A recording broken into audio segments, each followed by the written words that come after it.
Hi friends, నేను మీ రాజు nature lover. CIBIL CIBIL CIBIL ఎక్కడ చూసినా వినిపించే పదం సిబిల్. లోన్స్కి వెళ్ళామా సార్ సిబిల్ బాగుందా? ఎక్కడ ఫైనాన్స్ సెక్టర్కి వెళ్ళి ఫైనాన్స్ అడిగామా సార్ సిబిల్, మీ సిబిల్ ఎంత? ఇంకో మాట చెప్పాలంటే కొన్ని రాష్ట్రాల్లో అయితే పిల్లని ఇవ్వడానికి కూడా సిబిల్ చూస్తున్నారంట. అయితే అసలు సిబిల్ అంటే ఏంటి? సిబిల్ అంటే ఏం లేదండి, మన గతాన్ని బట్టి భవిష్యత్తుని నిర్ణయించేదే సిబిల్. సో ఈ సిబిల్ అనే పదం ఎక్కువ ఈ లోన్స్, ఫైనాన్స్ వీటిలో వినిపిస్తుంది కాబట్టి ఆ వేలోనే మాట్లాడుకున్నాం. ఈ సిబిల్కి ఒక స్కోర్ ఉంది. పర్ఫెక్ట్ గుడ్ స్కోర్ వచ్చేసి 700 ఉంటే గుడ్ అంటారు. 700 పైన 700 అబోవ్ ఉంటే వెరీ గుడ్ అంటారు. ఈ 700 బిలో ఉంటే బ్యాడ్ అంటారు. నాకు తెలిసి 90% 700 అంటే 700 బార్డర్లు ఉంటేనే మాత్రమే లోన్స్ వస్తాయి. 650, 600, 500 ఇలా ఉంటే మాత్రం లోన్స్ ఎక్కడ రావు. ఓకే, అయితే మరి ఈ సిబిల్ని మనం ఎలా ఇంక్రీజ్ చేసుకోవాలి, ఎలా కాపాడుకోవాలి? నెంబర్ 1, మనం తీసుకున్న లోన్స్ పర్ఫెక్ట్గా కట్టుకుంటా వెళ్ళిపోతే, కొన్ని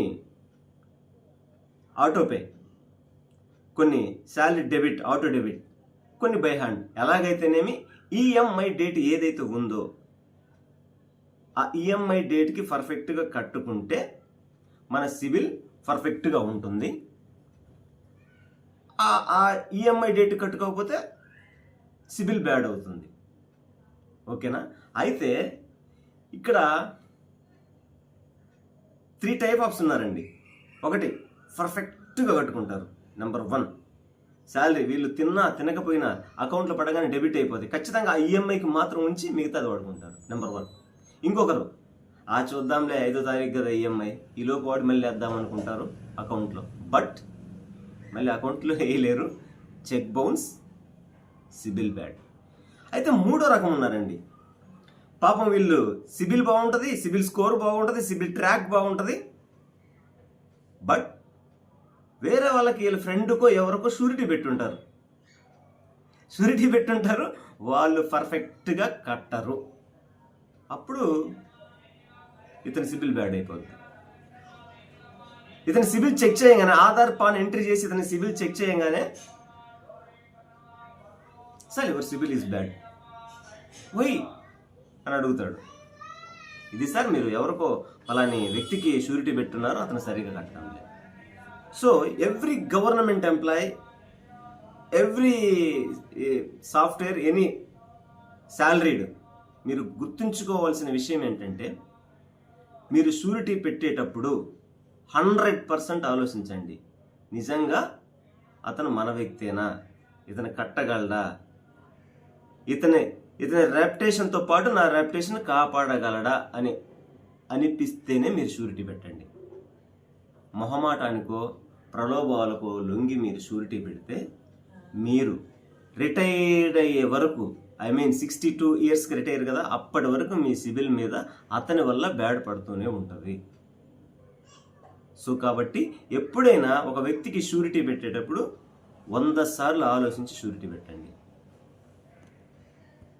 ఇంకొకటి, కొంతమంది అంటుంటారు నా సిబిల్ స్కోరు 700 ఉంది కదా, మరి నాకు లోన్ ఎందుకు రావట్లేదు? ఇక్కడ స్కోర్ ఉంటేనే సరిపోదండి, సిబిల్ ట్రాక్ అని ఉంటుంది. ట్రాక్ మీన్స్ మీరు ఓల్డ్ లోన్స్ ఏదైతే తీసుకున్నారో అవి పర్ఫెక్ట్ కట్టి ఆ ట్రాక్ బాగుంటేనే మీకు లోన్ రిలీజ్ అవుతుంది, ఫైనాన్స్ ఇస్తారు. 700 ఉండగానే మీకు స్కోర్ పెరగవచ్చు. గోల్డ్ లోన్స్ ఏమన్నా తీసుకుని పర్ఫెక్ట్ కట్టినా, లేదా లాస్ట్ 3 months పర్ఫెక్ట్ కట్టినా మీ సిబిల్ స్కోర్ పెరగవచ్చు. బట్ ట్రాక్ ఉంటుంది కదా. లాస్ట్ 1 yearలో చెక్ బౌన్స్ లేకుండా ఉంటేనే నాకు తెలిసి అన్ని బ్యాంకులు లోన్స్ ఇస్తున్నాయి. సో కాబట్టి గవర్నమెంట్ ఎంప్లాయీస్ ఎవరైనా మీరు ఒక్కసారి మీరు ఫస్ట్ సిబిల్ స్టార్ట్ అయిందంటే మీరు రిటైర్ అయ్యేంత వరకు, రిటైర్ అయిన తర్వాత కూడా పెన్షన్ మీద కూడా లోన్లు ఇస్తారు. సో కాబట్టి ఈ 62 సంవత్సరాల తర్వాత కూడా సివిల్ని పర్ఫెక్ట్గా కాపాడుకోండి. షూరిటీ పెట్టేటప్పుడు 100% 100 టైమ్స్ మీరు థింక్ చేసిన తర్వాతే షూరిటీ పెట్టండి. సో సివిల్ అంటే మన గతం. మన గతం బాగుంటే భవిష్యత్తు బాగుంటుంది. గతం బాగలేదనుకోండి, అది క్లియర్ అంతవరకు భవిష్యత్తుకి దారి లేదు. ఓకే, నాకు తెలిసిన సబ్జెక్ట్ మీకు వివరించాను అనుకుంటున్నాను. Thank you so much.